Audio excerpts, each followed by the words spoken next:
broken wasteland. Come to my fire and place your blood and steel upon my pyre. What's going on, metalheads? Thank you all for tuning in to this week's episode of the Metal Forge. My name is Mark Jackson, and I am your host. This week we have Jason Gardner from the North Carolina wasteland of heavy metal.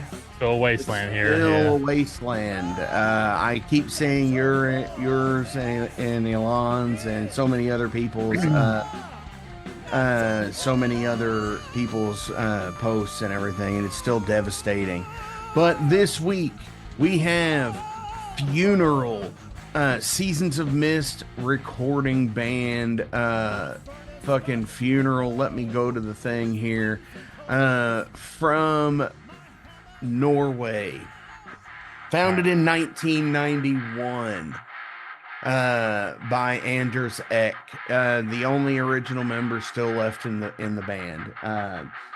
If you like Funeral Doom, death metal, gothic doom, I think this will be your band. It's good. It's really good stuff.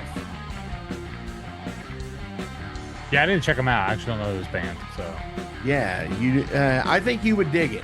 I mean, if you're into the Funeral Doom and stuff, I think you not all the Funeral Doom. It's got I have a certain tempo I can't fall underneath. I get bored. Yeah, if it's like 28 beats. Oh my god, yeah. There's a band called Harp I saw a long time ago from New Orleans. I think they were on Phil's Housecore Records label. They played with one of his bands.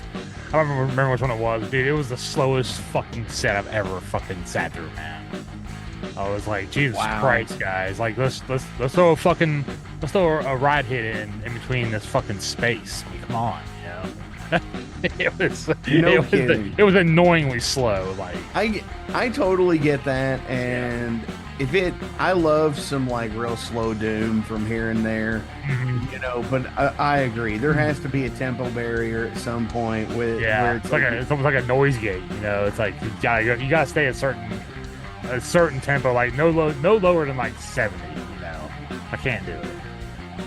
Now, do you like doom duos, like where it's just like a guitar player that plays like a baritone and a drummer, or a bass player and a drummer? Yeah, man. There's a band out of South Carolina called Coffin Torture that's like that. They're fucking intense, dude. Like, yeah, I can get down with it if it's done well. I mean, obviously my favorite is 4 to 5 piece band, 3 piece too, you know, but 4 to 5 seems to be the perfect stage presence because there's a lot going on you can watch, you know. Sure. But speaking of, we both have recently went to some tours. A tour that we both went to. You went to the Spartanburg show, Sans King Diamond. Yeah. I mean, honestly, from what you said versus the night before at the show I went to, and obviously I said last week on the show that I thought it was undersold, and by the time I was recording that monologue, you were seeing Night Demon and Overkill the same the next night, you know, so last Thursday. It was the first off show on that tour for Overkill and Night Demon. So. Yeah, the first one.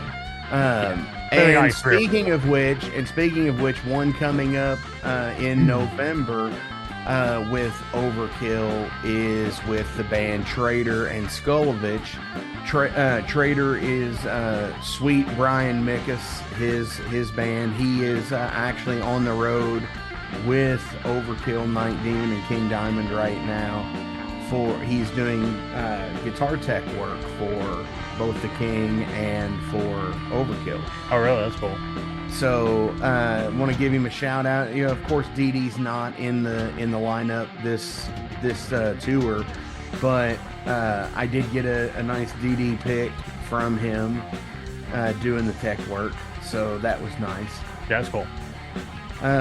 But no, like, I thought my show was undersold, and what was crazy is, so Louisville is kind of like that geographical black hole. It's pretty much 2 to 3 hours to 4 hours from everywhere, 2 to 4. because it's 2 to Cincinnati, 2 to Indianapolis, and then it's 4 to St. Louis and 3 to Nashville, and 1 to Lexington. Well, Chicago, is that 4 or 5? It's 5. 5, okay. 5 to Chicago, 6 to Detroit. Gotcha. So easily day drivable to a show. Yeah, sure. Maybe not necessarily on a Wednesday like this show was, Right. but they played at a place that the King played back in 2019 here, and it was the Palace Theater. It's a great, awesome place. I love seeing shows there.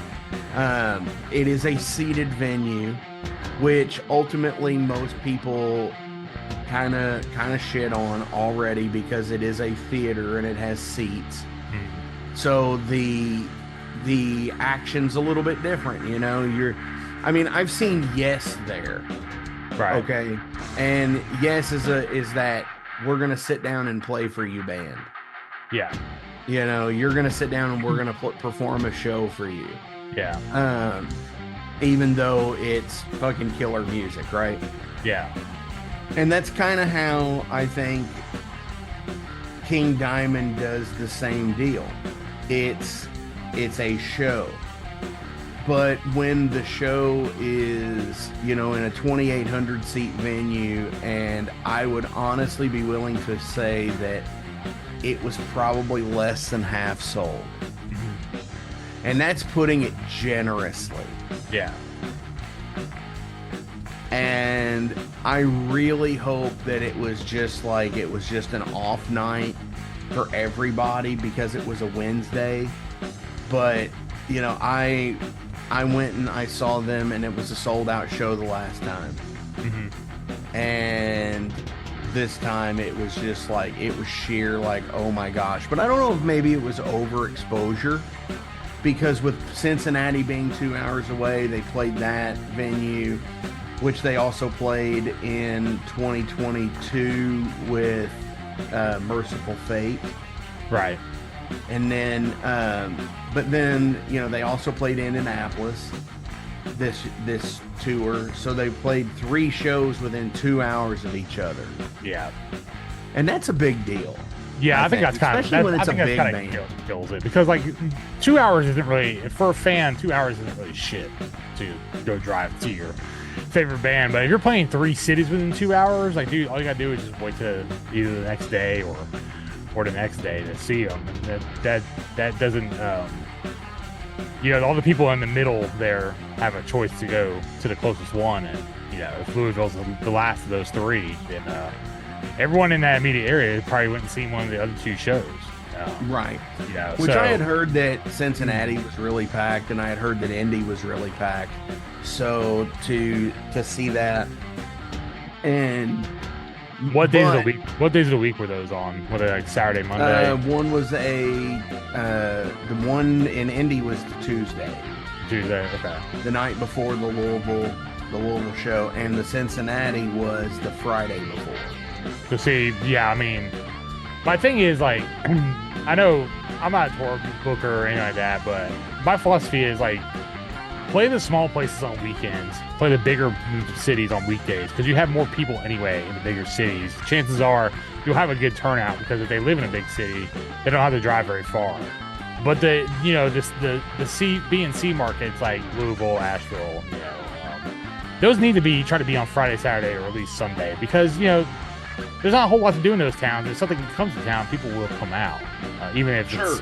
Yeah, so I mean, like, the whole thing, like, we're going to play New York City on Saturday. It's like, dude, you can sell that show out. There's so much stuff already. You can sell that show out on a fucking Monday, too. You know, like, get the small places the good days to get them capitalizing on the most turnout opportunity. You know what I mean? But granted, I'm not a tour booker, and whatever's available is available. I get that, too. But, I mean, it's like, some of these tours just make no sense. It's like, we're in New York City on Monday, and we're going to be in, you know, Nashville Wednesday, then we're going to be in Baltimore, Friday. I think, Jesus, all you got to do is just like, go straight down and then take a left, you know? I mean, it's like, what is this tour routing shit? You know, some of it's just like, it seems like a waste of gas. But, well, again, I'm not in it, so I don't really know what the ins and outs are, but. Sure. And I mean, some of them are just, and that's like where on next week's episode we talk with Tony Dolan from Venom Inc. Mm-hmm. And one of the things that he and I have spoken about outside of the episode is,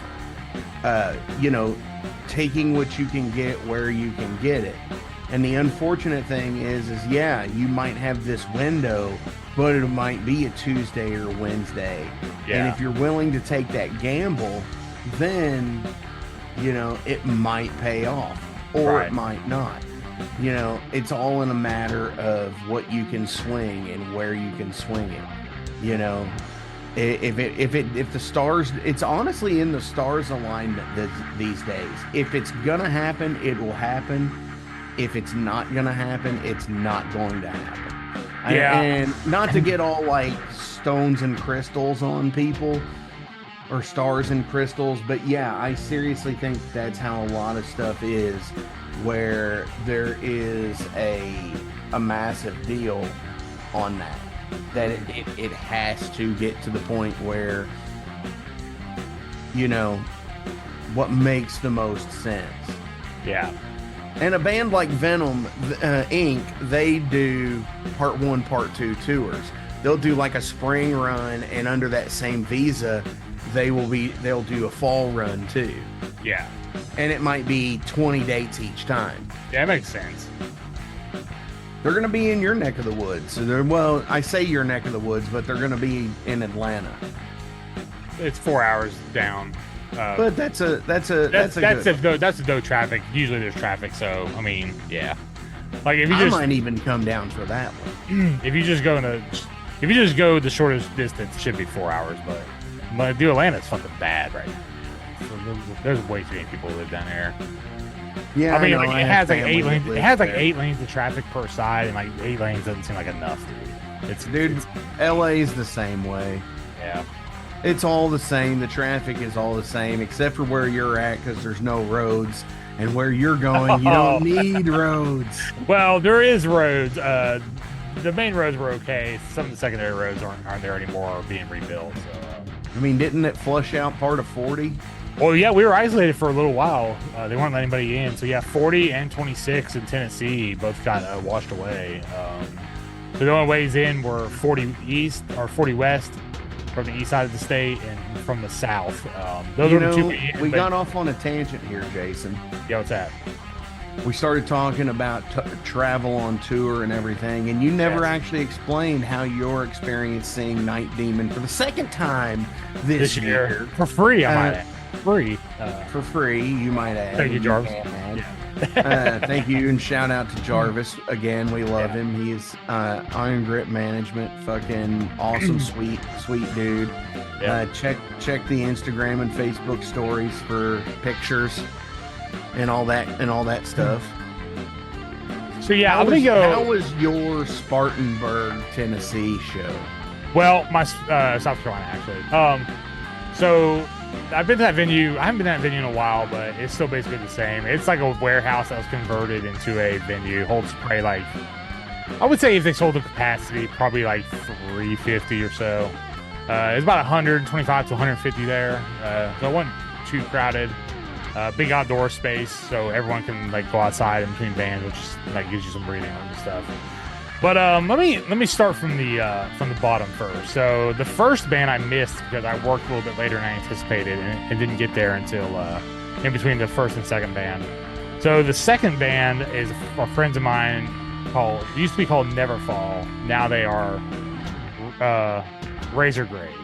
But they're playing the same songs and stuff. They just changed their name.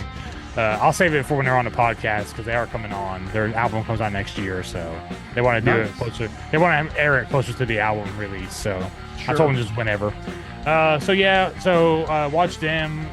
Was pretty impressed because I haven't seen them in like a couple of years actually. Since I haven't seen them since they opened for Night Demon at Steel and Stone.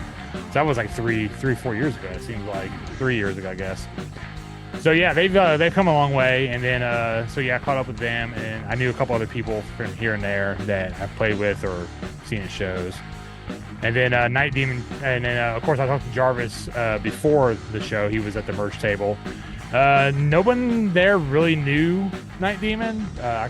It was pretty evident from Jarvis just sitting there and everyone just kind of walking by him, which I thought was like kind of weird because usually it's like everyone's talking to him. So yeah, we caught up, shared some storm damage stories and photos with him.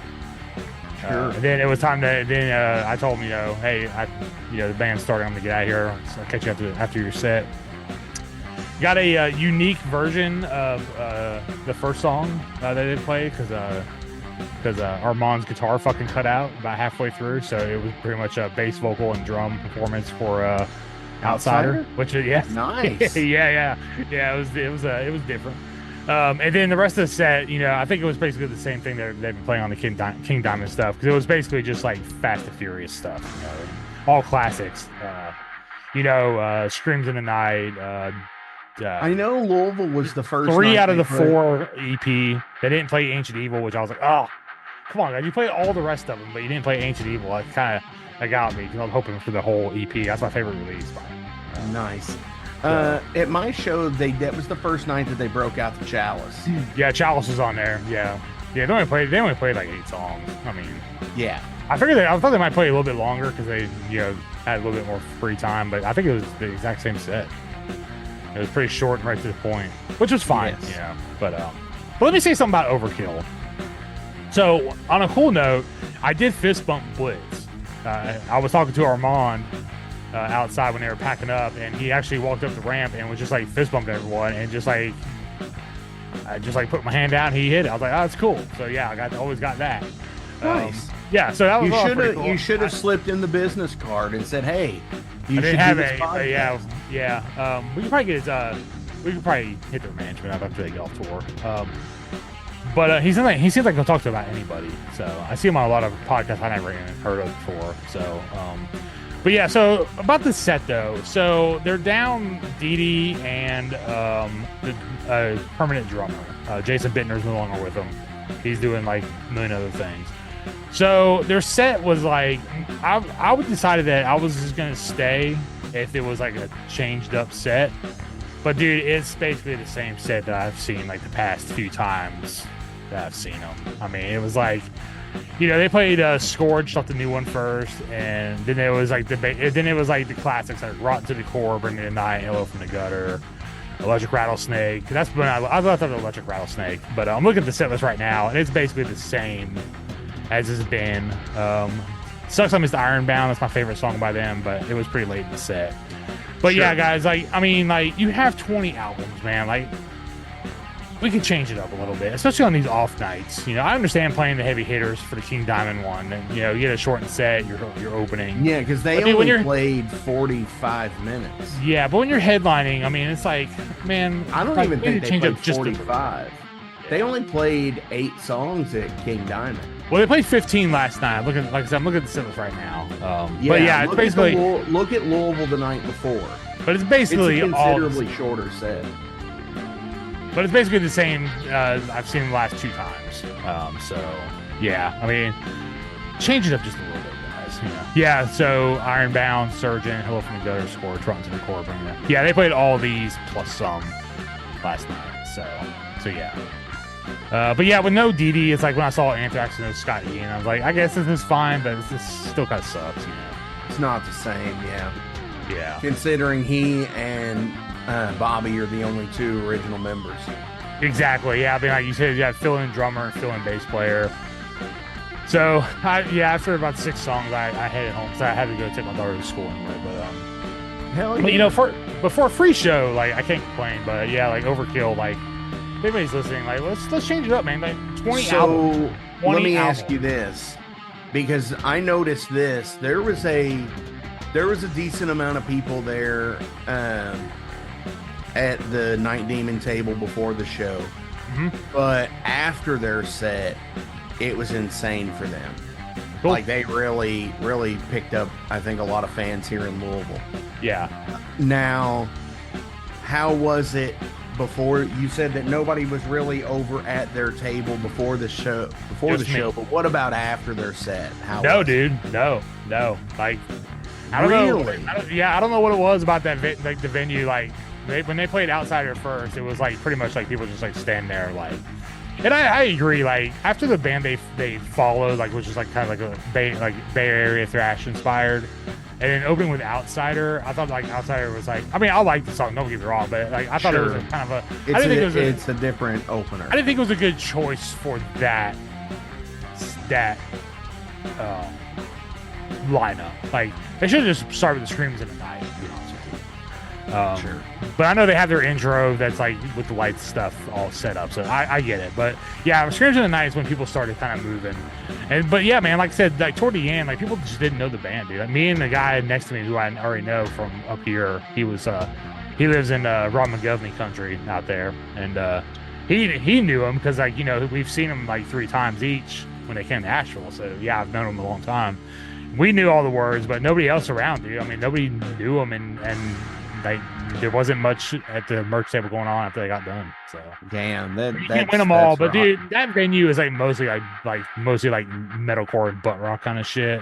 So like the people who go there, like like the regulars, like if it's not like radio like friendly kind of shit, they're really not into it. So didn't win them all, but they were still awesome. I had a good time anyway, so I don't care. But yeah, so the set list last night was Outsider, Screams in the Night, Hallowed Ground, Howling Man, Ritual, Chalice, 90. So like I said, they almost played the whole EP 5, 6, and 7. It's like, dude, when are they going? We couldn't move Chalice down to number 7 and play Ancient Evil. Yeah, come on, guys. Oh, come on. Jarvis like, oh, you should have just screamed it out. I was like, okay. Here's something. When are they gonna actually get the neon or LED sigils for the mic stands?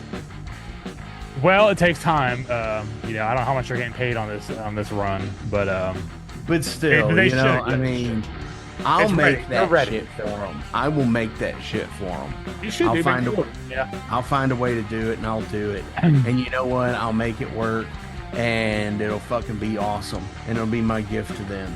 Yeah. But no, they've got like the side drops with the fucking smoke that comes out up under their guitars and crotches and shit. Man, it looks so fucking awesome. They only had one in operation last night. Damn. I got the full show then. Look at that. It could be because the stage was like significantly smaller. And maybe it was just gonna be too much fog if both of them went off at the same time, possibly. Probably. But yeah, just Jarvis's side was working on the fog and stuff.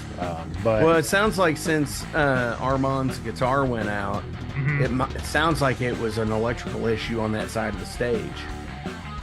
I don't know. Yeah, it could be. I didn't ask him what happened. So I was just like catching up, asking how like the stuff went. And so he was telling me that playing seats, like the tour is fun as shit and really cool, but playing seats is like a real fucking energy kill. Like, sure.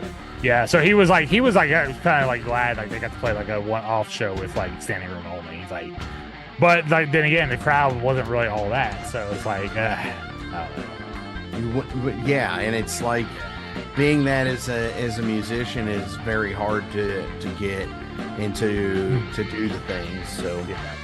I like listening to people. Listening to people talk to him that never heard him before. Though there's a guy outside who told Armand they sound like Triumph. I was kind of like, I don't know where you play it on the line. Yeah, like I don't really know where you got Triumph out of this, but okay, I guess cool. But I was like, I don't hear anything like Triumph. In maybe shit. It's like maybe he was expecting them to not waste his time. Oh, okay. Gotcha. Yeah. Anyway, so if you can see the off nights on the tour, it's Overkill 19 minutes. Or even if you probably do local, just go to local any sport. of the shows. Yeah. That's one of the things. That's one of the things that I really liked about my show is you said, oh, I never get to see the weird things that happen or whatever, like somebody's last show. Mm-hmm. Or the Rob show Halford sings for Sabbath, something like that, What's that? Or like Rob Halford sings for Sabbath 2 nights or something like that. Yeah, Rob Halford sings for Sabbath. I was lucky to see Dusty's last show. I saw the show that Richie Faulkner had his aortic aneurysm. Yeah. And I had a happenstance where King actually he introduced a song wrong. Yeah. And they went out of order for the set. Yeah. And in between there, I think he was having an off night. He was cussing a lot on stage. Really? He's like, oh yeah, don't even know what the fuck we're doing.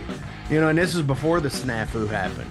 Yeah. But he goes, that just proves that we don't play to backing tracks, because that was supposed to be I and the Witch, but I announced Burn instead. Yeah, I mean, it's cool. I like mistakes like that when, especially, I remember seeing him on a Marth in Atlanta, like back when it was like the last album that their Frederick was playing on before they got the new guy. But anyway, I remember they played a song, and then like right after they got done, the intro started playing again. And someone fucked up, and they were like, what? So he's like, I guess we're gonna play it again. Did you like it? You know, and then they finally fixed it. But yeah, it's stuff like that. And when Creator told us what the fuck is up on this Friday night, and it was I think that was a Saturday. That was also, I never forgot that one too. That was pretty funny because it's funny when it's in no, sorry, it wasn't Creator. It was a shit Belphegor. You know, they were another person. They were another person who had a problem with the seated venues with Merciful Fate. And, you know, and I want to say this. I absolutely love music theater. Mm-hmm. Like, where a stage show looks fucking good. Yeah. Where, you know, you have fucking a huge ass backdrop, or you've got scrims and a big backdrop like Night Demon has. Mm-hmm. And, you know, bringing back the retired, the once retired image for the scrims, you know, or you have the fucking 16 fucking guitar cabs on either side like fucking Overkill has. You know, it was like old school thrash. Well, they didn't have 16 last night, I assure you. It was a much smaller stage than 30. When I saw them at the Palace, they had the full thing going for them. Yeah. And, you know, King has always had an awesome stage where, you know, it's multi-layered, 3 stories high, you know, and with the backdrops, and it is just rad as fuck. And that's what I wish you know, more bands like Night Demon should be playing those places.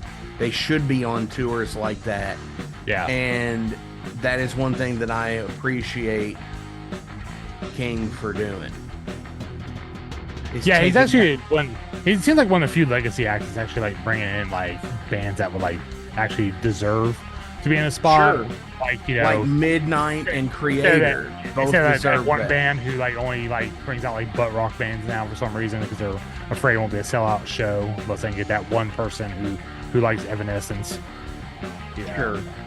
Yeah, so I mean, it's like I don't know, man. Like, thank you for the legacy bands to actually like bring out like younger talent to keep it going. Yeah, and you know, and I think that's awesome with Maiden bringing out the Who this tour. Yeah, Maiden's another one. Like, I don't understand some of their choices that they have for openers. Like for every you know Trivium or something, they'll have like fucking like you know, like Alice Cooper. Which I like Alice Cooper, but like, does he need the help? Yeah. No, exactly. Well, honestly, Cooper, I've noticed, plays either festivals or mid-size. He plays the Palace when he comes to Louisville. Yeah, Cooper's fine. I mean, like, I have no problem, but like, he doesn't need help getting big shows. So I'm saying, sure, exposure. Sure. Speaking of, real quick, before we call off, the Friday night for the Sonic Temple, I want to say that's actually a pretty good main stage set. Except, dude, guys, Slayer's back. Big Four, no. With Exodus, Overkill, and Testament at the bottom? I mean, come on. What the fuck? This is a missed opportunity, as always. These guys just don't fucking get it. Like, you're putting Exodus, Overkill, and Testament, I forgot what order, and then Alice Cooper and Rob Zombie, and then Metallica on top. It's like, what the fuck, guys? Like, come on. Yeah. There's no Big Four shows. You can make one. They're all active right now. Dude, you could have done You know this. what they could have done? No? They could have absolutely done a Big Four festival where Metallica, Anthrax, Slayer, and Megadeth each headlined a day. I get that. I don't know if Anthrax could really headline a day of a fest that big though, but yeah. Dude, I mean, they totally could here in Louisville. Yeah, I get you. I mean, if it was a Big Four festival like that, and then you put certain other bands underneath them, like you could put your fucking AFI is on one of they're on that Sick New World Fest with Metallica next year. Fucking another horrible festival name, let me say. Yeah, I know. What the fuck? What is this Sick New World, bro? What is these festival names? Who gets paid to think this shit up, man? Aftershock. Dude, we're gonna name it after shit wine and the gut. No, fucking, I don't know. Maybe somebody will do a festival around here and call it fucking like Hurricane Steel and Stone. Hurricane Fest. But yeah, like I said, yeah, but like, way to go, guys, on this like perfectly missed opportunity to like have. Yeah, dude, it's all about the fucking dollars. It's all about how many fucking 100,000 people they can rake into the festival grounds. But it doesn't, dude. If Metallica's on top, it doesn't matter who the fuck is underneath. So why not do it? It's just another fucking perk. You know? Yeah, but they don't look at it like that because you didn't see the Big Four when it happened back in like 2015, 18, whatever it was. It's like, well, here's your chance now. Once, like the first one in like how many years? The only one happening for the rest of the year or the next 10 years, even. Like, well, dude, it was right there for the taking. Slayer will be back next year because that was the day that they rained out at Louder Than Life. This is for next year. Oh yeah. Yeah, so it's like it was right there for the taking, and you didn't fucking make it happen. Like, how can you call yourself music fans if you can't make historical shit? Because they're not music fans. That's the problem. Well, no, they portray them. They portray themselves as music fans, but they're not. No, they don't. They're not music fans. They are business people. And the problem with that is they don't understand they do fucking focus groups and they do surveys, and it's like, how I have never once been asked anything by a survey person outside of like a Walmart. Okay. Right. So like, just take for example political polls. What'd you get asked at Walmart, by the way? Like, you know, it's paper like or plastic? Huh? Paper or plastic? Is that what they asked you? No. No, like Consumer Cellular, whoever the fuck sets up a booth in the fucking Walmart, changing your fucking long distance. I don't know. Fucking show my age there. Fucking, you know, but like, even with the fucking political fucking polls that they sit there and they say they take, and they're running neck and neck. How the fuck do you really gather that information? You don't. It's bullshit. And the Wimmer people, and if they listen to this, I don't fucking care. You could fucking send me fucking a C&D. I don't fucking care. But, you know, it's not music from fans for fans. It's music from business for business. Yeah. And this is going to draw the most fans. Right. You know, and yeah, it may be a missed opportunity, but that's because they're not really in touch with the music scene. Yeah, I know. Because, I mean, that's how we have Jarvis on. I'd love to ask him if he's ever been approached by these big U.S. festivals that ever play. So, I mean, like, not like their name isn't out there. Like, it's pretty prominent now. Like, when they're on a tour, it's like, oh, cool, Night Demon's playing. You know? So, yeah, I mean, it's like... For me, it's like, holy shit, fucking Night Demon's playing, and they're playing in fucking Louisville. Dude, if I had the money, I probably would have went to all three of those shows just so I could have saw Night Demon 3 times. Yeah, I mean, granted it'd be the same set, but I mean, still, it'd be fun. I don't care, because there's all little differences. I mean, look at what happened at your show. Yeah, half of it without a guitar. Yeah, that's cool. I'm actually going to ask Jarvis after the tour if he can send me a copy of that show. I know they'll play on their podcast, so they'll have it. If you subscribe to the podcast, you can get it. Maybe I'll do that for a month. I think they get to see on Stone show also that they played on our equipment. That's pretty cool. Oh yeah, that would be rad as fuck. Well, we've rambled on quite a while. We should probably let the band. Yeah, speaking of death and destruction to the fucking the suits in the music industry, because they all fucking suck balls. Fucking, we're gonna listen to some fucking Funeral here from the latest album, Gospel of Bones. Came out on October 18th of 2024 on Seasons of Mist. Fucking, I love that label. There's so many good fucking releases from Seasons of Mist. Yeah, fellow Asheville band Bastards on that label, actually. Absolutely. So we're going to listen to, and I hope you get some time in, because this is a long album. It's 9 songs and it's over an hour. Oh, yeah. That sounds like so, hell yeah, this is My Own Grave.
right, metalheads. This week I am being joined by Mr. Anders Eck from the band Funeral. How are you, sir? Well, I'm pretty good. We're working our asses off right now in rehearsing the new album for a possible release party in probably late November, early December in Oslo. So it takes its toll on rehearsing the material. Sure, it does. Especially when you have a new album coming out. And that's the reason why we're here today is to talk about the new album. Let me go ahead and here I'm kind of caught off guard here. So this is the follow-up to the 2021 Presalient Presalientus in Eternum. I think I got that close to right And for that being was pretty close, I think. Yeah, a hick from it means Indiana. it means here for eternity. Sure.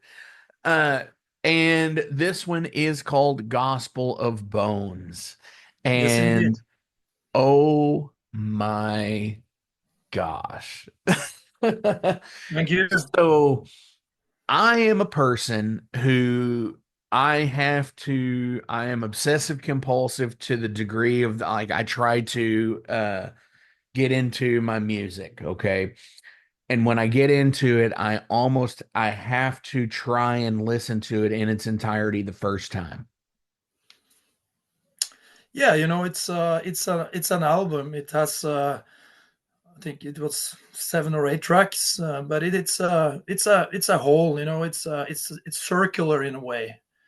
And Sure. releasing an album is because we want to get the listener to get that experience. Listening to the whole of the album. Well, yeah, and I think too, whenever a band puts out an album worth of material, it that of course is always the goal. It's not about singles and it's not about hits and it's not about any of that for most people, I think. I think it's about the artistry still. So one I of the totally things I agree. wanted So one of the things I wanted to bring up was okay, so this album is just over an hour in runtime. And when it comes to putting out music today, when with the vinyl resurgence and the cassette resurgence and things like that, and you have, say, an hour's worth of material that is in the doom and black doom and funeral doom aspect where you have longer songs, 7, 8, 9 minutes in some cases. Yeah. How does that affect you guys when you go to putting out albums like for the vinyl aspect? Because obviously you're looking into a double disc at this point. Exactly, and that's it's a question of costs as well, because of course you can't fit that long album into one LP, so it's definitely a double vinyl. So, but fortunately, our label Season of Mist saw the opportunity to probably get the customers to buy those albums because and I think the previous album sold quite well, also the vinyl. So they wanted to do it again, and I'm a vinyl freak myself. So that was a bit of one of the points in the contract that I wanted it to be written in the contract that the album also was to be released on vinyl Sure. because the sound is way much better than the digital stuff. Right. Now, see, and here's the thing. Me being I'm not like an audiophile by any stretch of the word. Like, I'm not like the guy that has to have a vinyl copy of everything that he owns. Okay. I would love to, don't get me wrong. Space is one thing because vinyl takes up a lot of real estate. And honestly, keeping keeping it in like good working order, making sure it doesn't get too hot and warp and stuff like that. But yes, it does sound so much better on vinyl than it would on digital, I'm sure.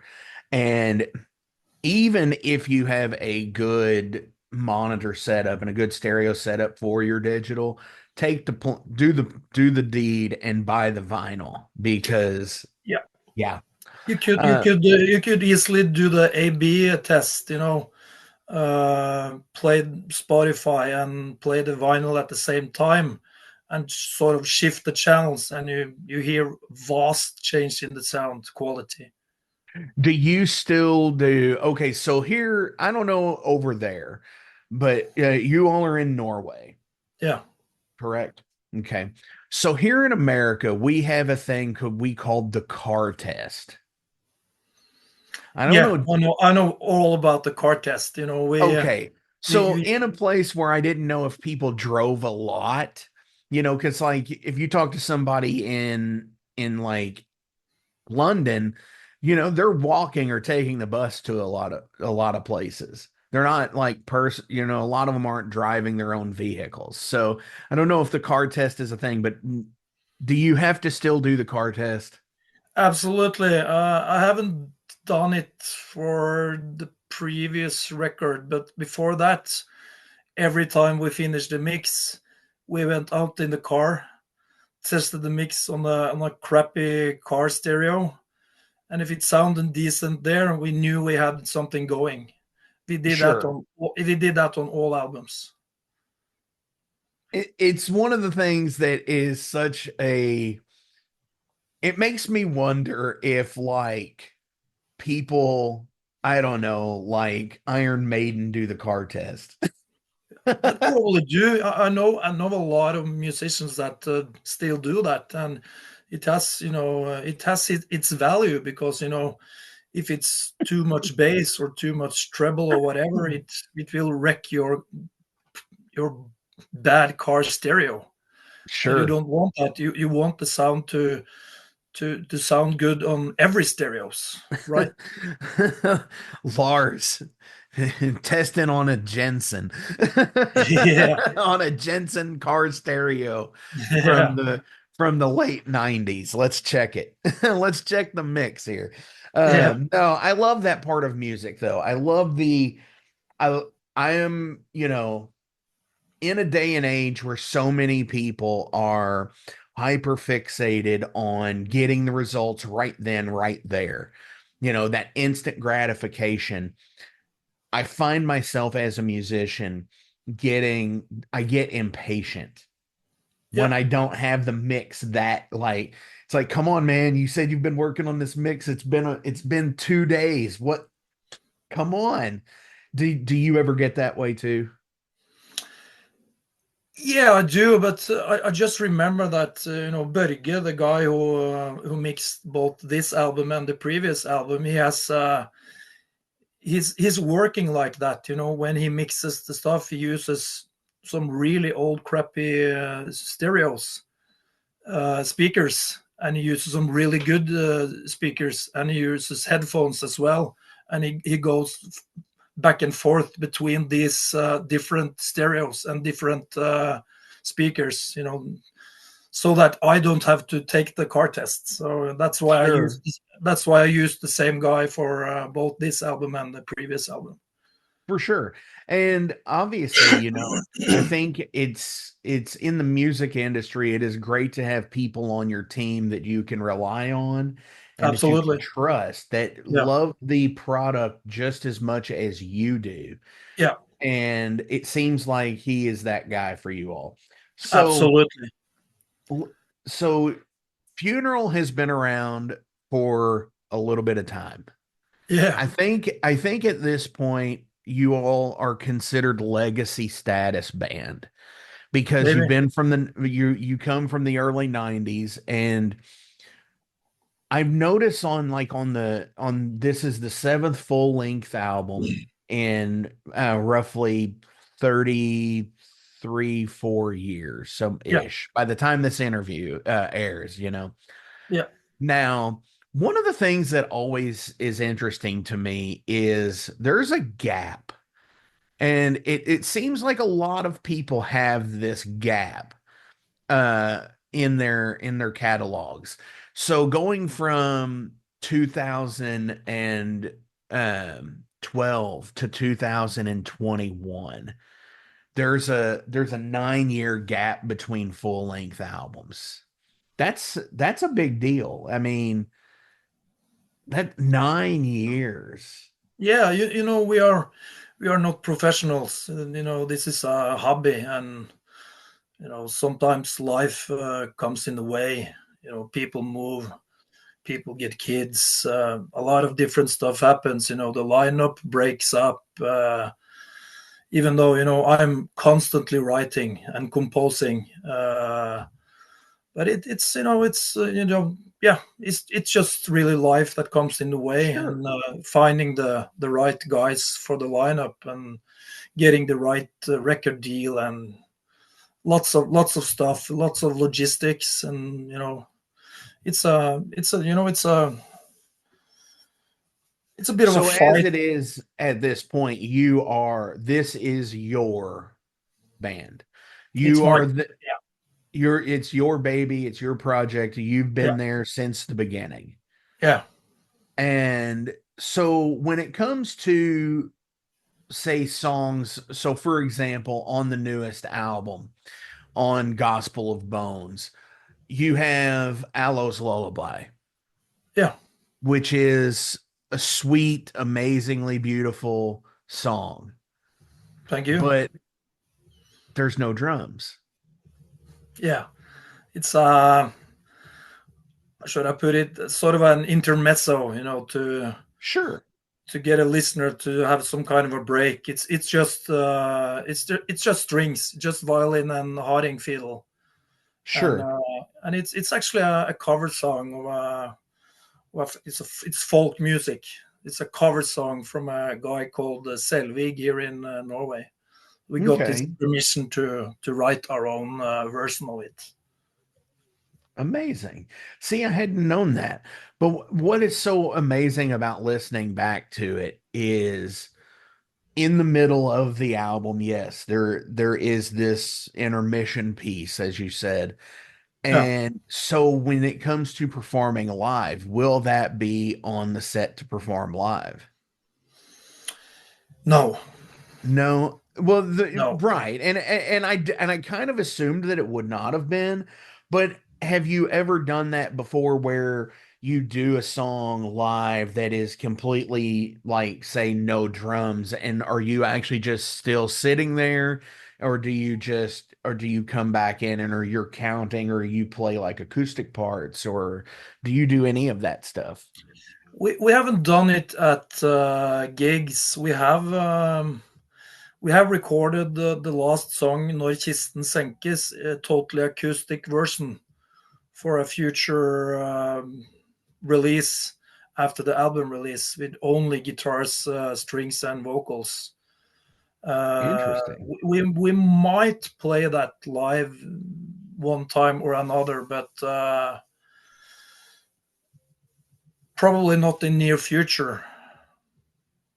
Definitely. Well, I love acoustic music as much as I love metal music. So for me, it was very natural to finally be able to record some of the songs 100% acoustically. Sure. And it does. It adds the folk aspect back into it. Yeah, Because ultimately I think that's what we're doing as musicians to begin with. Where we are just, we're writing our tales of life, and what justice and injustices we see day to day and year to year, whether it be about something that happened 500 plus years ago or something that happened 5 days ago. yeah. And when I write all the music, I very often write the music on an acoustic guitar. Sure. And that's why there are a lot of acoustic guitars on this particular album, more than other albums, I think. Well, Also in between the songs. so one of the cool things that I've thought about this as well, and listening to the album in its entirety, as we had talked about earlier, is there's not a track on it that made me want to completely skip. Thank you Nothing very much. like that. And I dig that because the way each track starts and the building that they have and the layers, it was like intriguing to listen to what came next, Yeah, thank you which very much. I Yeah, think is a great concept to have. that was also cool that you say that, because I recorded about 16 songs for the album, Oh wow. and I picked out during the 3 years that I used to compose it, and it seems like I picked out the right songs for this album, Sure. because I think they fit together very well. It's pretty, you know.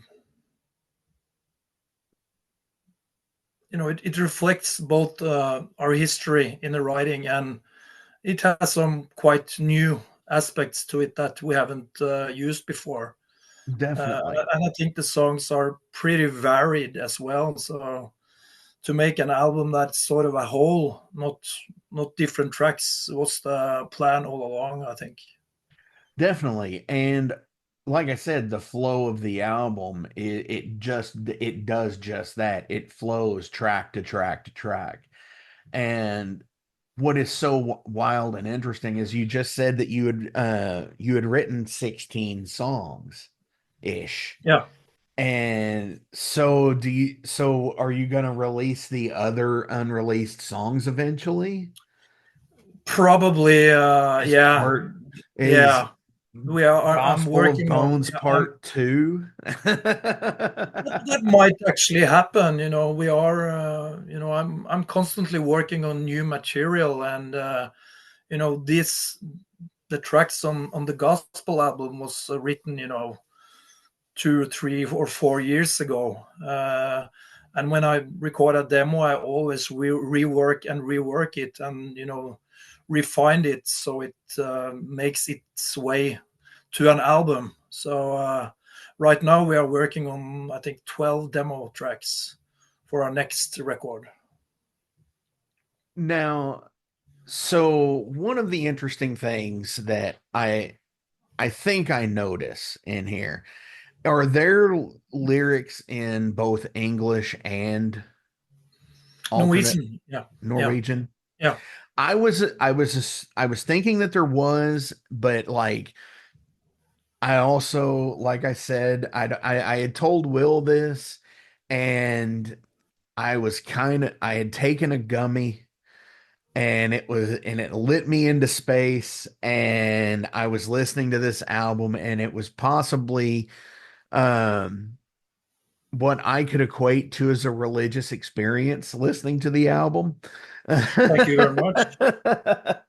And so no, and I know this sounds like I'm just like completely pandering and being like, oh my gosh, oh my, but no, I seriously mean this because it was such a great album to listen to Thank you. that in losing myself in it, in hearing, like I said, the different layers and the different and even with different language, I want to see and hear more, if that makes sense. I would love to see if I'm waiting for a band like yours to make a complete video album. That would be bloody awesome. You have to ask our label for money, though. No, yeah. Yeah, Will, if anything, we can do the visualizers. So as this is just now coming out in the fall of 24, yeah. what do you all have planned going into 25? As mentioned, we are working pretty hard on new demo tracks. As I said, I think it's 12 tracks that are completely finished instrumentally. I write, you know, I write text all the time, not necessarily lyrics. I write text and I use the text that sort of fit into a song as Sure. song lyrics. I don't necessarily write song lyrics for the music. Right. And I write a lot. I'm a literature nerd, and I love to write text as well.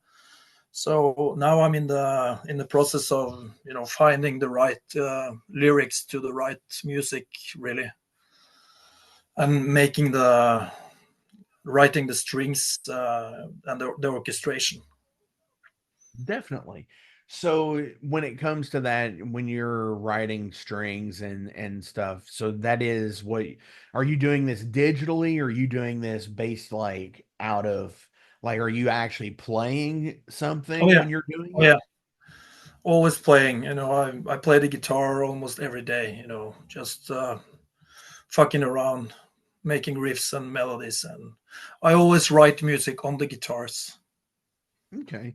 So when it comes to writing and recording, are you recording everything yourself, or are you still having your players record it? My band records my demos. Okay. Yeah, I'm not a skilled musician. I just have the passion to write music. I don't consider myself as a musician, really. I play the guitars and drums, obviously, but thank God I have members in the band that are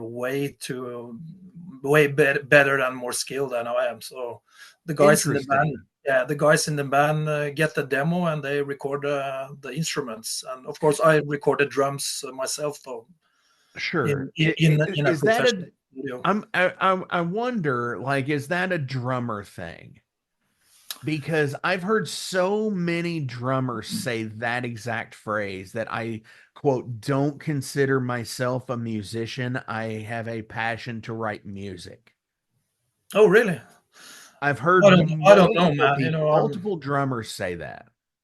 I started out very early on the guitars. When I was 10, I started playing guitars. And when we started out playing, forming a band when I was like 14, 15, and playing very extreme metal at the time, in the late 80s, early 90s, no one wanted to play drums. And I live in a pretty big city, and no one even listened to metal. So I had to do it myself.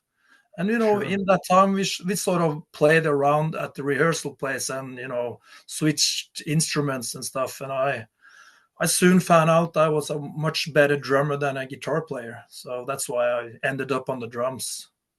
Definitely. Yeah, I think that's the same thing what I did with my guitar playing as well. Yeah.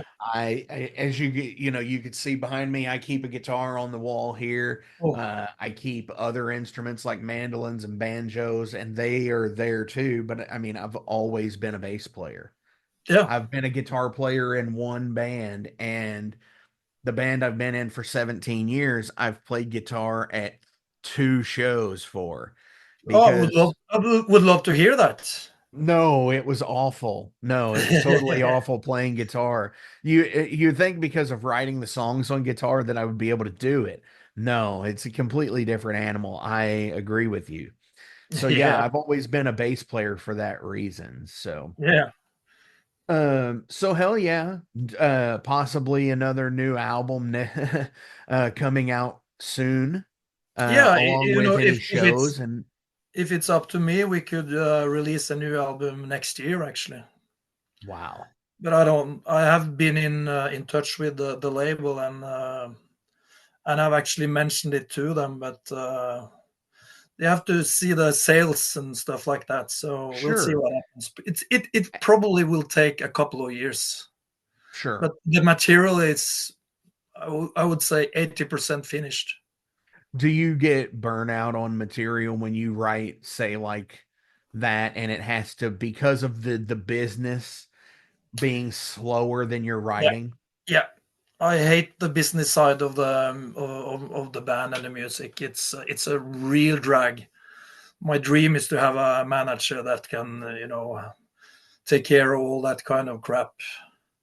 I'm an artist. I sit in my own studio and just play around and having fun, really. The administered side I hate. Sure. No, I totally get it. Yeah, I am not a fan of the business side really either. I love performing live. I love writing and recording. But when it comes to doing the office work, like the booking of shows and the structured release of an album and single setting, yeah, I would much rather leave that to somebody else who has a passion for that. Yeah, yeah, Because those people know the algorithms and stuff like that today, how to get into the feeds of everybody on social media, yeah. which is a big part of the game today. It has unfortunately become that way. I was probably most active in the 90s, even prior to the internet. So Sure. when everything was flyers and letters and word by mouth, so to speak. So getting used to this modern age, it's a drag. I don't like it at all. Yeah, and I think the old souls that are in my age group, because I'm in the generation under yours here. So you're 50, Yeah. right? Okay, so I'm 41. So you're my brother's age. So which is totally cool because he got me into he got me into the metal and Masters of the Universe and stuff like that, right? And so what's cool about it is I totally get you, but as you have, you came from the days of snail mail and pen pals and learning about people in other cities by just randomly hooking up with people at a show. Yeah, exactly. So how in this day and age, how has it affected your or impacted your making friends in the music like with in the music business today? How Uh, has that changed with the it's internet? very difficult. It's very difficult. I'm hardly on any. Okay, we have a Facebook site which I when I remember it post something interesting, but apart from that, it's very difficult, I think, keeping up with those challenges within the music business. Sure. No, I can totally relate to that. So I'm going to go ahead and switch over to the derailed segment. Yeah. Derailed is pretty much the rest of the show. And what we're going to do is I'm going to ask you some random questions about you as a person. And just know that as you answer them how you would, whether it's music related or not. Okay. If you could have a full year off with pay, how would you spend it? Probably up north in Norway at my parents' vacation house, very close to Lofoten and Narvik, and just writing music every day, all hours every day, and taking trips to the mountains, going on You know, hikes, fishing. ah, you're speaking to me there. That's Yeah, awesome stuff. Because okay, so when I unwind at night and I need some chill time and just kind of if I want to have something on in the background and it's not music, what I do is I put on uh cabin build videos. yeah, So, and I love it's like I could totally do that. I could go and get some land somewhere and clear the brush and start building a small one room cabin if I sounds wanted to. great, man. It does. And like with what you just said about taking that time off and going up to the mountains and doing the hike and the fish and just throw building a shed a shed cabin to stay at in there Yeah, off yeah, grid. yeah, Perfect. I yeah. totally get it. Yes. Speaking to me as that rough metalhead. Yeah, exactly. Yeah. uh, what is one thing that people buy that you think is an absolute waste of money? Oh my God, that's a lot. Where to begin? I would say, you know, buying clothes with some kind of brand, that costs a fortune. Everything. I don't have any understanding of that at all. It's so much. I don't have how should I put it? Um, I'm not a materialist at all, so I don't Sure. understand people that buy luxurious cars and blah blah blah. It's I think most of that people buy are crap, really. No, no, I relate to that to the yes, because materialism of like I totally get possession and like wanting to own albums and stuff like that. And maybe Yeah, that's what it is for me as a person. Or parking artwork on my arms and over my body with tattoos, doing the same thing. But maybe to me, it's like, maybe to them, it is that car. I don't get it personally, but yeah, I mean, whoever wants to own a $500,000 Bentley out there, I guess, you could have used it to do better. and they But like, probably and they probably don't own it either. It's probably the bank that own it because they yeah, have. it's a lease, yeah, Yeah, because they're not paying it outright. yeah.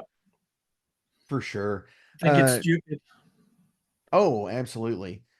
How does one find their purpose in life? Oh, that's a really good question. I think you first of all has to have a passion for something, and when you discover that passion, you should respect it and follow it. For me, it's my purpose in life. So just Sure. talking for myself, my passion for music, it's been there since I was a little child. So for me, it gives a lot of meaning to life. No, I would get that. Yeah. It does add a lot of meaning to mine as well. And to me, I think it's where I just like, for example, the Metal Forge is pretty much my passion. I love Yeah, doing this. I love talking to bands all over the world, finding out how you all do things and if it's different than what I do, and then applying that to what I do. yeah. Just saying, hey, maybe we could set up this or something, and maybe it'll work. You know, and this person's doing this, and it's a great idea, I think. And what I think's really cool about it too is just having that passion and feeling like, well, what else am I gonna do? Exactly. Because if I don't do this, I would go crazy, I think. Yeah, yeah. Especially Likewise. after doing it for, say, funeral for 30 plus years Yeah, and my soon to be 6 years of doing this. So, my, or my night. 17 years of Yeah, overload.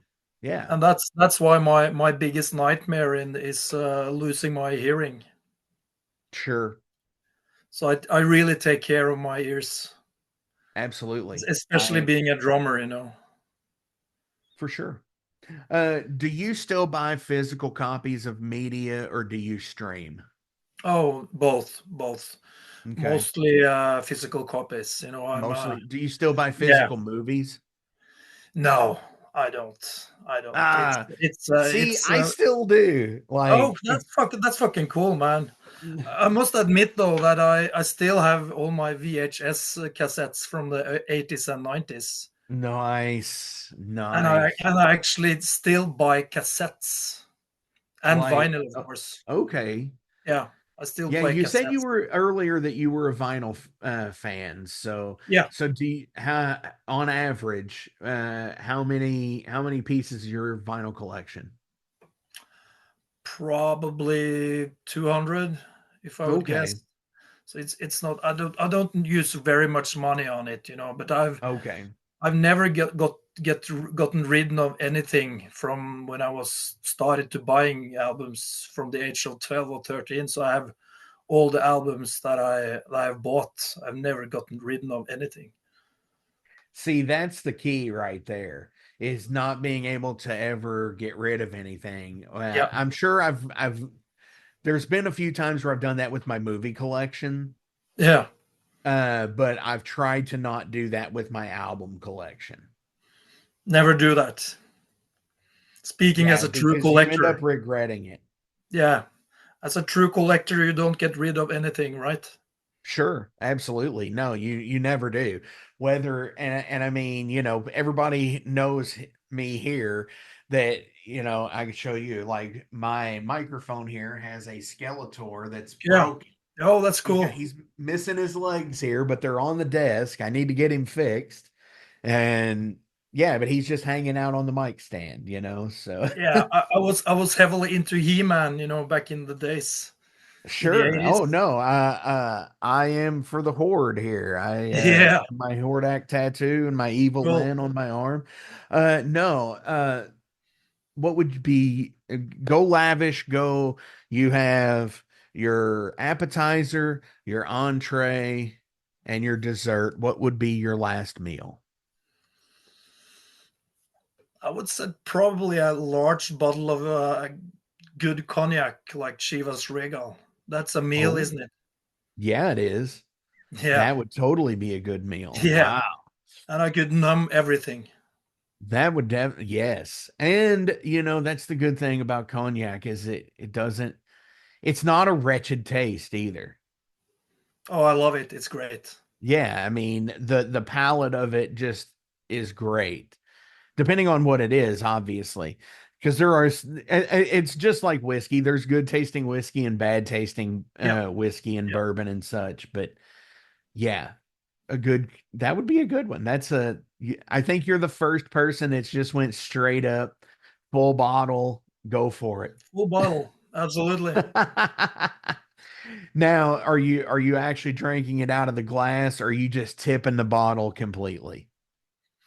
I would say both, depending on where I am and who is there, probably. For sure.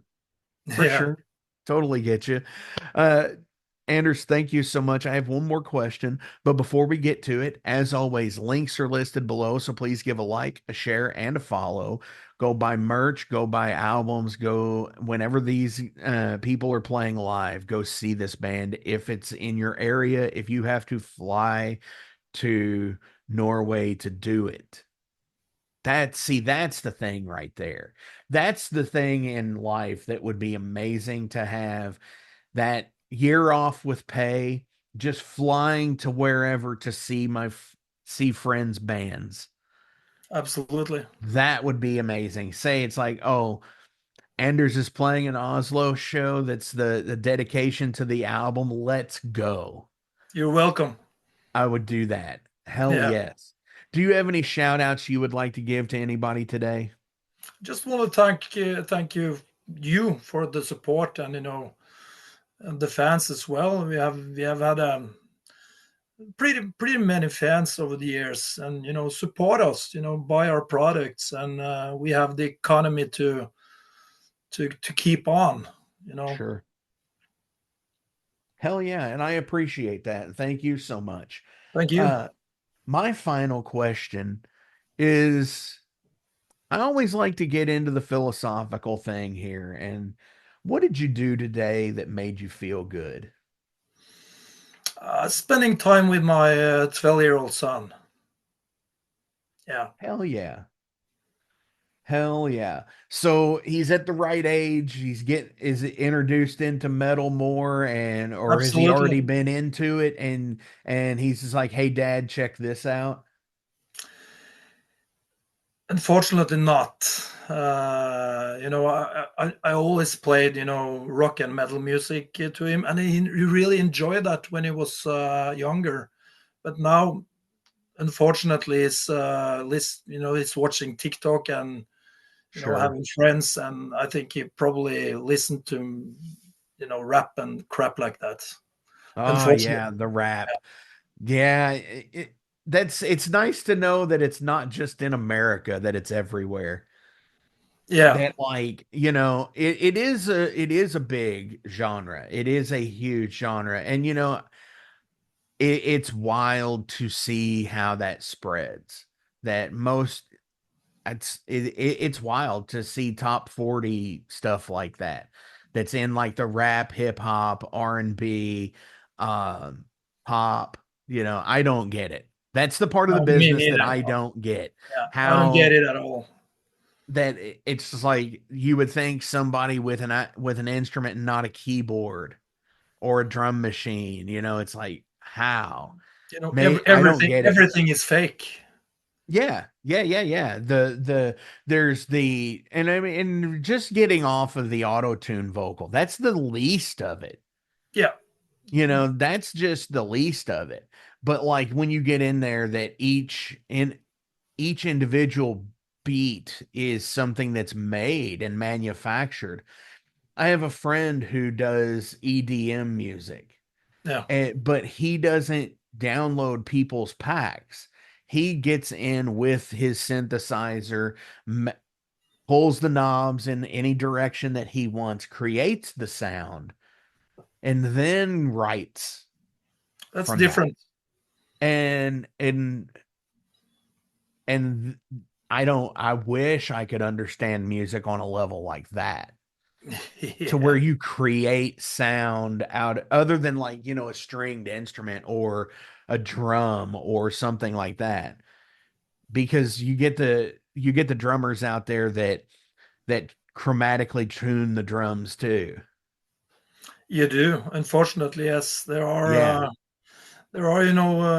shortcuts to everything, and for me it's crap, really. You have to do it properly if it's going to be credible.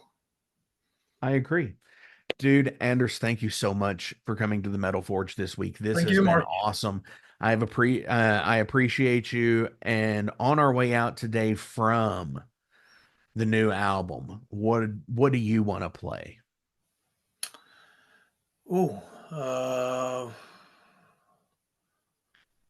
It's a difficult question. Probably Three Dead Men. It sums up the album really well, both musical and lyrically. Hell yeah. And obviously sit in, guys, because this is a long one. You've got about 8 minutes. This is Three Dead Men. All right.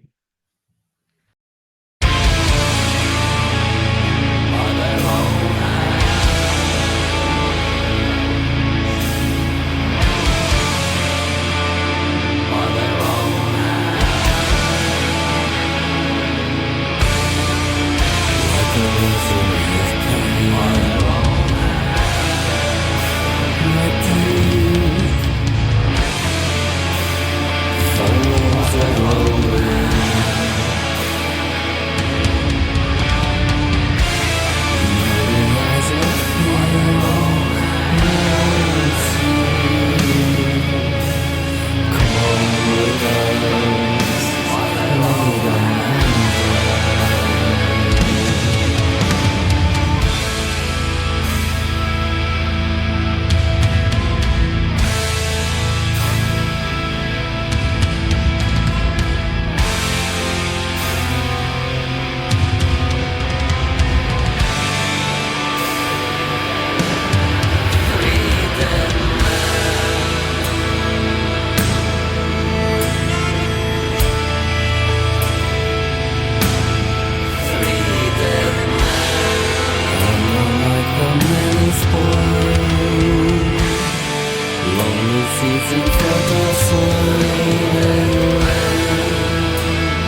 an unpardonable world.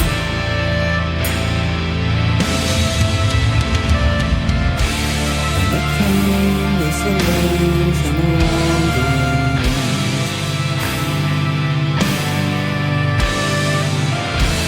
And I know many long future deserts.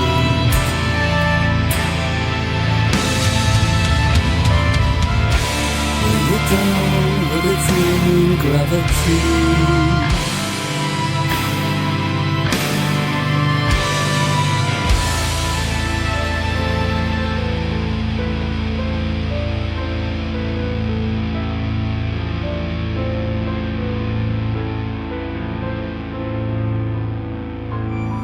One last fall and then forever winter.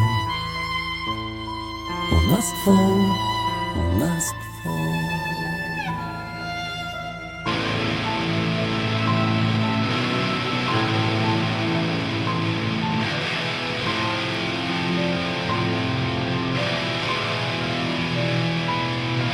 Yeah, Christmas on my head. It was in the mountains.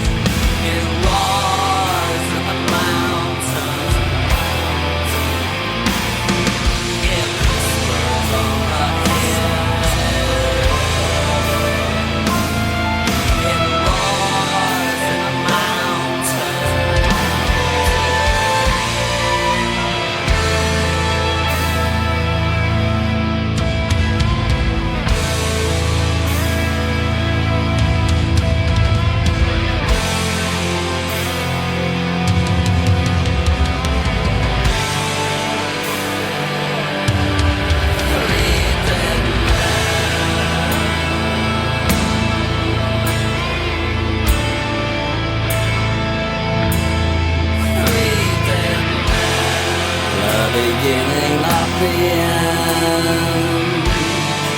From the heavens God sent. On their own hand.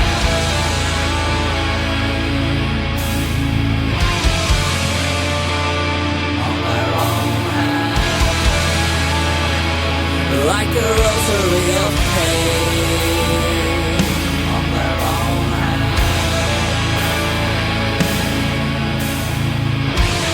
In my deep furrows of worry,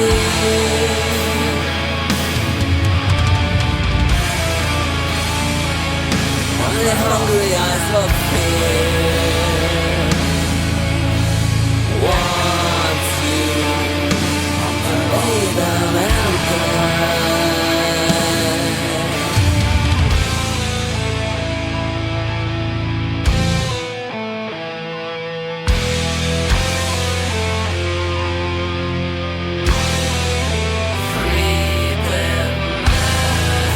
Such an unpardonable world.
For 45 years and keeping Louisville weird, Electric Ladyland has been there for all your eccentricities.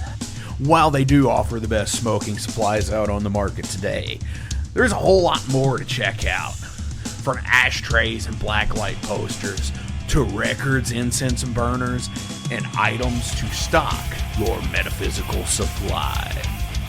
They are open from 10 to 10, 7 days a week, located at 2325 Bardstown Road in Louisville, Kentucky, and at electricladyland420.com. Roll out.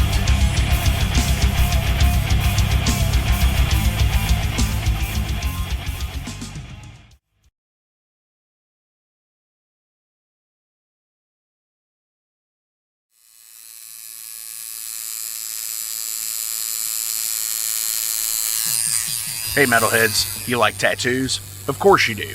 If you're in the Louisville, Kentucky area, come on over the bridge to Clarksville, Indiana, and get you some ink done at Ageless Art.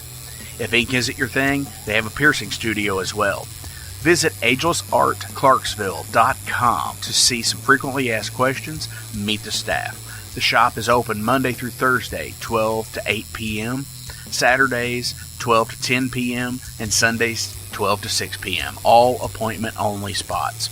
You can set up your appointments by phone at 812-283-1793 or email agelessarttattooandpiercing@gmail.com and someone will get you set up for your first or your next tattoo or piercing.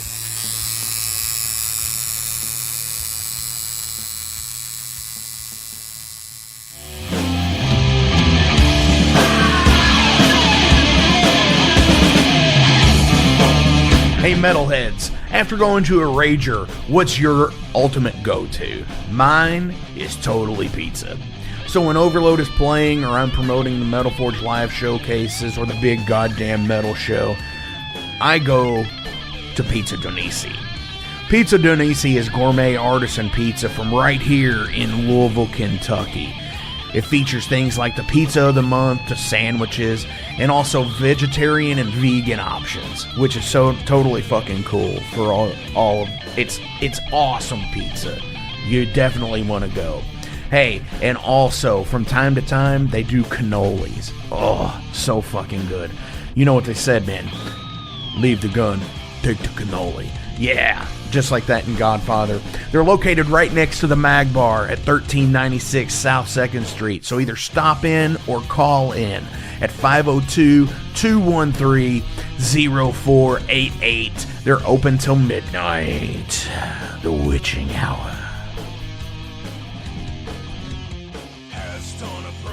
Heineken, fuck that shit! Pabst Blue Ribbon!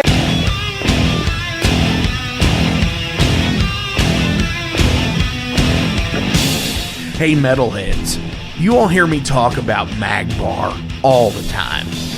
It is the home to the Metal Forge live showcases and is an integral stop in the ultimate underground metal tour schedule. They obviously feature live music, but the Mag Bar also has daily specials like Pint and Slice Night on Tuesdays with Pizza DoNisi. But they also do Bring Your Own Vinyl on Thursdays with DJ Kent Jackson, and Finer Things Sundays. Located right next to Pizza DoNisi at 1398 South 2nd Street, open 3 p.m. to 4 a.m. 7 days a week. Get your asses out to the Mag Bar.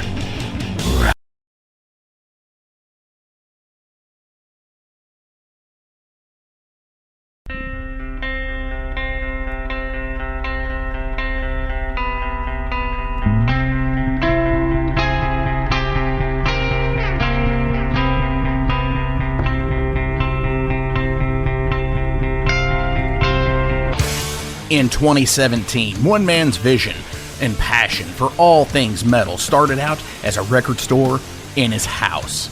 Years later, the fight against a mainstream empire continues as Shadebeast. An independent metal collective and online store based in Athens, Georgia, is the world's premier heavy metal brand for music heads that value authenticity over the mainstream acceptance. featuring original t-shirts from some of the best underground artists, as well as stickers, posters from the Shadebeast Presents concert series. Unique, one-of-a-kind collectibles and small curated selection of vinyl and cassettes from the masters old and new. Visit shadebeast.com and enter promo code SithLord for free domestic shipping on your first order, whether you're a new customer or returning. And be sure to join the Shadebeast social groups on Facebook and the interwebs to keep up with the new release announcements and talk all things metal and Star Wars. You'll never find a more wretched hive of scum and filth.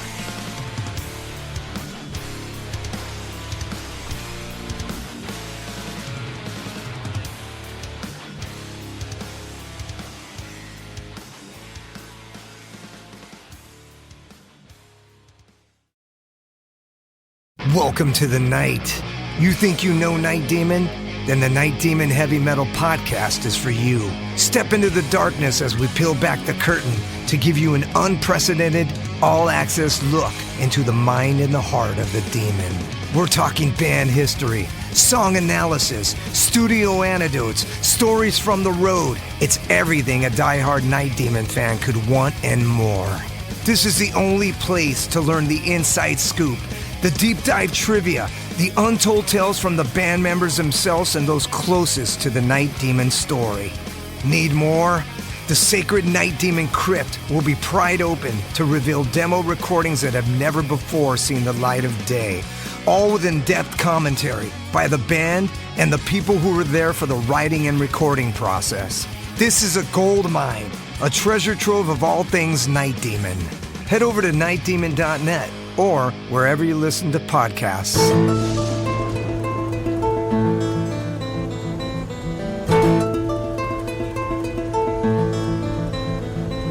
Since 2013, there has been a calling from the underground, from the graves of all those unholy, and they decided to make a zine to talk about all of this.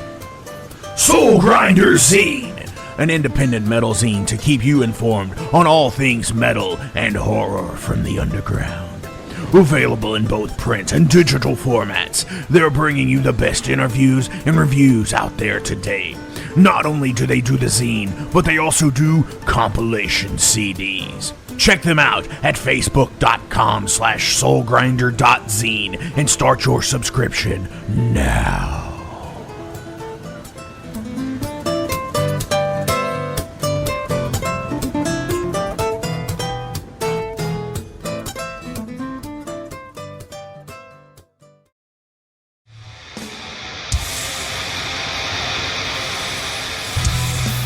Hey everybody, let me tell you about the new sponsor to the Metal Forge, Unchained Tapes.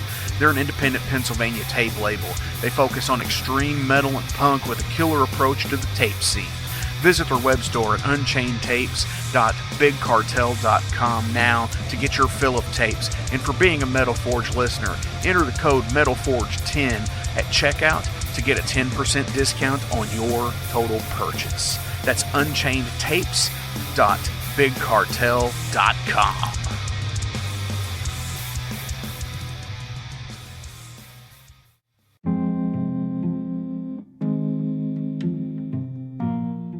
What's up, Metal Forge fans? This is Alan Bishop, the alchemist of Indiana's Black Forest and head distiller at Spirits of French Lick. Do you find yourself drawn to the unexplained, fascinated by the Fortean, or enchanted by the paranormal? If the things that go bump in the night resonate in your mind, then tune into my brand new podcast, If You Have Ghosts, You Have Everything. Featuring first-hand accounts, collected stories, interviews, history, and speculation related to all things not of this world. Available now on Anchor, Spotify, Google, Amazon, and more. Set back, relax, and remember, if you have ghosts, you have everything.